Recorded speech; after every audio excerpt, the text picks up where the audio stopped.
All right, we'll get straight on with it. As promised, more videos. Going to be talking on this video about how we got from this, Come From Heaven, to Dust. As you know, it's been a hell of a journey, and a lot of you watching this have been there the whole way through too. So I was just going to talk about a couple of things here and there. Just interestingly, just off another note, I found this copy of Come From Heaven, which is a cardboard copy. I don't know where that came from, but found it in this box. I don't know if anyone else has got this box. Little box set, Craig Armstrong and Lewis Parker. Now this album here, I still listen to it. It's ridiculous. If you haven't checked out, it's Lewis Parker's debut album, hip hop, and it's brilliant. And yeah, still listening to it. So, as a lot of you know, Alpha started some time back, and one of the things that obviously was fundamental with Alpha was the sampler and sampling. I mean, that's what we do. You know, I'm not a musician as such, like sit down and write songs, even though, yeah, this song playing now is a kind of an attempt for me to start writing. But how did I get to start doing that from Come From Heaven, which was sample based? So, you know, I was going around Andy's flat a lot, listening to a lot of his records, and he was playing me stuff, and we were getting into things like Burt Bacharach and Jimmy Webb and I was going to say Gil Scott-Heron, but no, Scott Walker.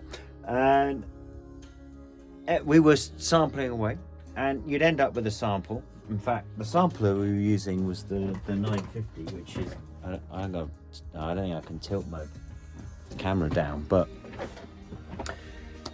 it's the sampler we used is still. I will tilt the camera down. Hold on, let's have a look. Where is it? It's this unit here. With the old floppy drives, still works. Still use it sometimes. So we'd end up with a sample, which would be, you know, good. You know, bear in mind that this sampler was didn't have a lot of memory. You couldn't get a lot in it. And you take the sample, and it be maybe 2 chords or 4 chords, even sometimes possibly in it. You'd often get the sample as well between when the lead vocal would start, so you'd only have a little bit that you could use, but it meant it was like a 2 chord based song, which is kind of hypnotic, because if you keep going round and round, you get into that sort of hypnotic state, which I think is one of the, again, another fundamental part of Alpha, is that kind of hypnotic state, which I am aware of, and I'm aware that it doesn't happen so much now with what I do. So that went on, and we got through that album. We got onto the next album. Now, on the next album, after using samples, which caused a huge clearance problem, we started to experiment with trying to write or creating our own loops, and so that kind of writing process began, of trying to be able to have more than 2 chords, or move into more of a song-based ideas for songs, and it progressed, and there's always been a sort of move back towards using loops, as well as also trying to move into more song-based writing, like on Dust. Some of the songs as well are loop creations, which is something we done it from right back. Even on Come From Heaven, some of the samples we had to recreate. We had to recreate them because we couldn't get clearance for them, and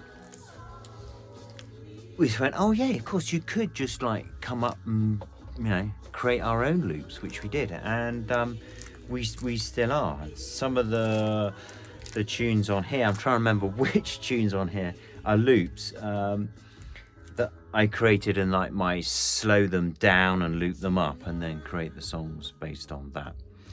And then other things would happen as well, like for example, like obviously the problem with loops is that you're stuck in a tempo, and then you're locked to it. And I think every single tune Alpha's ever released is a fixed tempo, and I think it's only until now on Dust that there are 2 tracks which are not done to a click, haven't got, you know, a stable tempo. And one of them's Hypothetically Spinky, which has is completely free. I played it, and that was it. It's there was a little editor here and there, but it's played free, as well as Institute as well. That's also not done to a click. So there's a couple of interesting things. I was going to talk also about the cover, which I will post up later on, about the importance of that. Anyway, that was a little something. See you later.